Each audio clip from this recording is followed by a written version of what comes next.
brought to you by Charity Mobile, the phone company that sends 5% of your monthly plan price to your favorite charity. No contracts, nationwide coverage, risk-free guarantee. Learn more at CharityMobile.com. You may have heard a story that's making the rounds at the moment. A survey was completed by a good Catholic organization that purports to show that Catholics no longer trust their bishops on average. I actually have some issues with how this survey is being talked about and how it was conducted, but the survey does show at least one thing. We have good reason to not trust most of the bishops because when this story started getting serious traction in the news, it was announced that at least one high-profile bishop who was also on the list of least trusted bishops from that survey has said that Catholics should join forces with an organization that the Catholic Church had until the last few decades formally opposed being associated with, had actually warned Catholics against being associated with, much to the chagrin of our rulers. A saintly pontiff warned against being involved in any such organization because it had only one purpose: to bury the Catholic faith and replace it with a false theology that only leads essentially to Satan. We'll go over that story today, and in general we'll talk about why most of the bishops aren't really trusted by those who are awake to the crisis in the church. So let's start with that survey. Complicit Clergy is a project of the Lepanto Institute, and I typically have nothing but positive things to say about both organizations. And in general, I think this was a well-meaning survey that they conducted, but it falls short because of how it was conducted. So here's the story. Headline from Complicit Clergy: Survey says Catholics don't trust their bishops. Okay, this survey began making news on Monday, but it had been published a full week before that. Somehow everyone, myself included, missed this important story last week. And it's important because it shows that generally people don't seem to trust their bishops. But I do have a caveat for it, and I'll mention it after I explain the findings. Let's take a look at what Complicit Clergy said they were doing. Quote, Complicit Clergy recently invited people to respond to a simple survey asking 2 questions. 1. How much do you trust your bishop? And 2. What is your personal opinion of your bishop's orthodoxy, defined as consistency with the teachings of the Catholic Church? End quote. They then provide a scoring scale for each question on a 0 to 5 scale, with 0 being complete distrust and 5 being complete trust, and most of the bishops fall somewhere in like the 3-point range, which is not good. Now, I mentioned I had a caveat, meaning my hang-up with the survey, and it is this. The vast majority of Complicit Clergy readers don't trust their bishop. That's why they read Complicit Clergy. That is what the survey actually finds. See, the article explicitly states that Complicit Clergy invited people themselves to take the survey, and the giveaway is that they had nearly 5,800 people take it. Now, you may think that's good, that more is good, and in general it is, but anyone trained in statistical analysis will tell you that for a good survey of even trying to project what millions of people might believe, all you really need to have to be accurate is at least 1,200 people taking the survey from a suitable diverse swath of the population. It's why political polls can be accurate if they're not slanted in how they're handled, which is incidentally, by the way, why political polls haven't been accurate in years. They're purposely biased by design. They tend to ask a lot more members of one party than another, they claim, and they base it off of how people are registered. But Complicit Clergy's readership isn't going to exactly represent the typical pew-sitting Catholic, many of whom mostly seem to trust their bishop these days and take what they say at face value. And I'm not saying Complicit Clergy's survey is purposely biased. I'm saying if you ask the readers of a website that are obviously awake to there being a crisis in the church these kinds of questions, you're going to get some, frankly, predictable results. And the results were, in fact, predictable.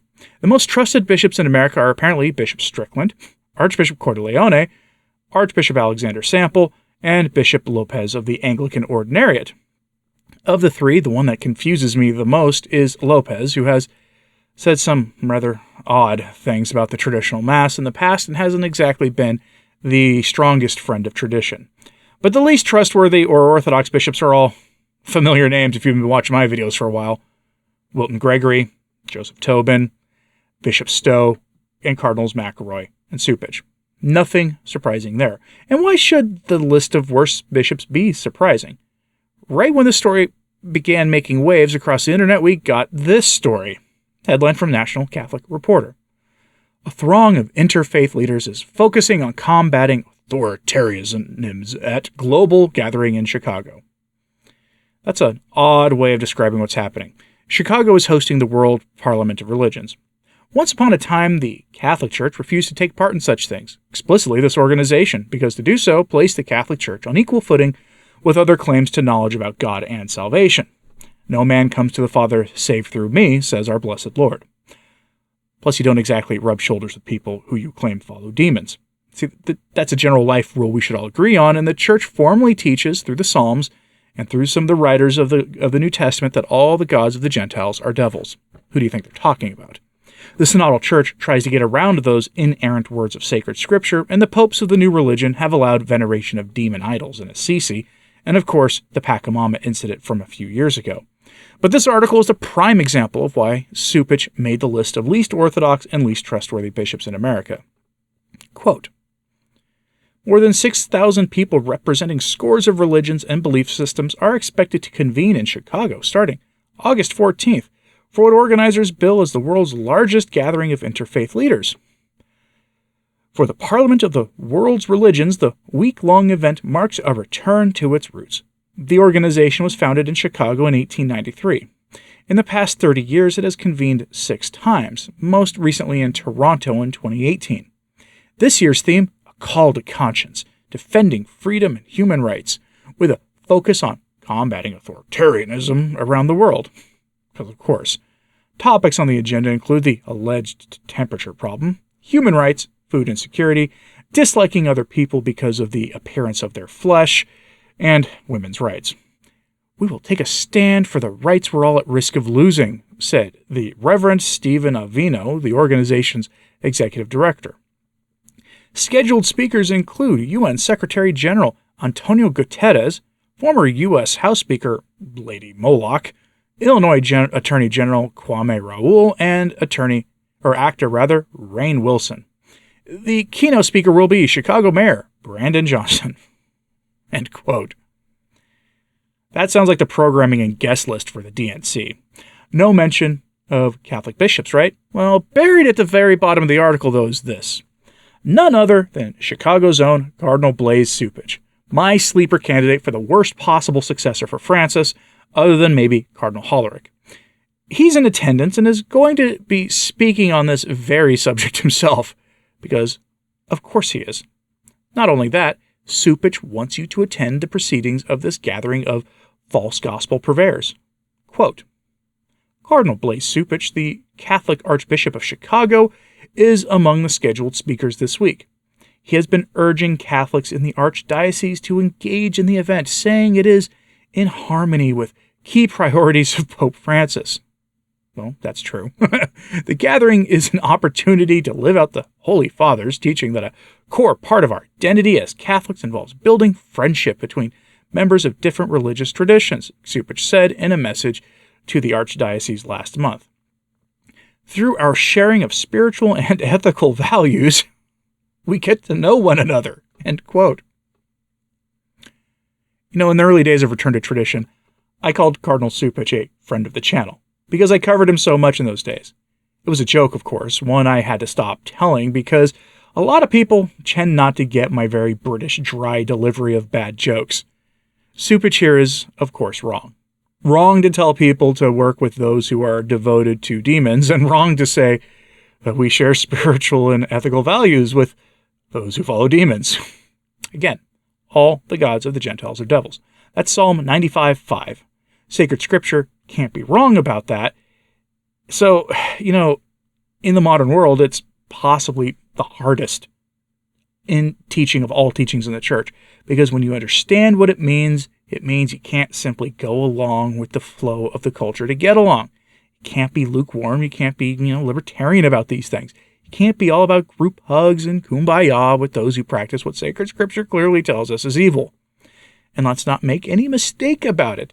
The subject list for this so-called parliament meeting is evil. It's right out of the playbook of the secular rulers' programming notes. It's, frankly, most of everything they want to force upon everyone.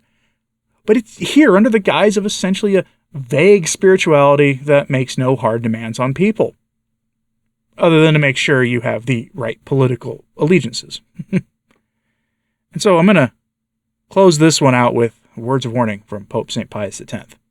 In his encyclical Nostra Charge Apostolique, released in the first decade of the 20th century, the saintly pontiff warned against this kind of ecumenical dialogue because it is designed to lead to the establishment of a single, all-dominating religion for all mankind that is meant to replace the Catholic Church and the Catholic faith.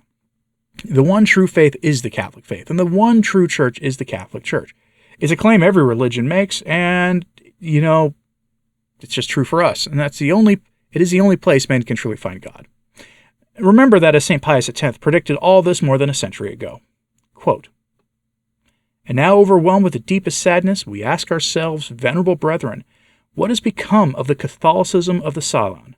Alas, this organization, which formerly afforded such promising expectations, this limpid and impetuous stream, has been harnessed in its course by the modern enemies of the Church, and is now no more than a miserable affluent of the great movement of apostasy being organized in every country for the establishment of an all-encompassing alternative church, which shall have neither dogmas nor hierarchy nor discipline for the mind, nor curb for the passions, and which, under the pretext of freedom and human dignity, would bring back to the world, if such a church could overcome, the reign of legalized cunning and force, and the oppression of the weak, and of all those who toil and suffer.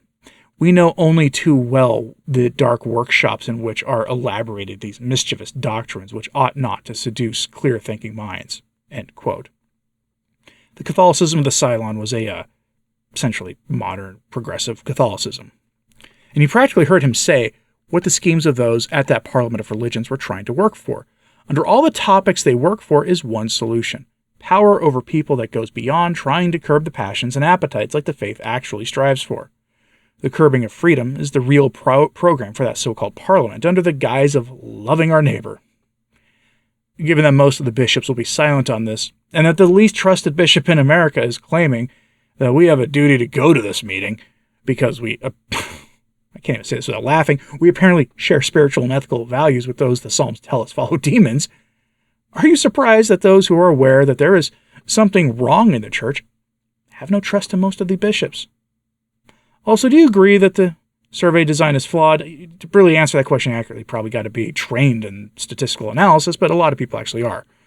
Now, my solution to that would be to design a survey and then raise funds to have an independent polling firm ask Catholics from across the country these questions, which is how these things typically are done when they have reasonably accurate results. Let me know in the comments what you think of all this, please. And like and subscribe if you haven't, it does help. So to sharing this on social media, that helps too. As always, pray for the church, especially those going to that parliament thing. I'm Anthony Stine. Ave Maria.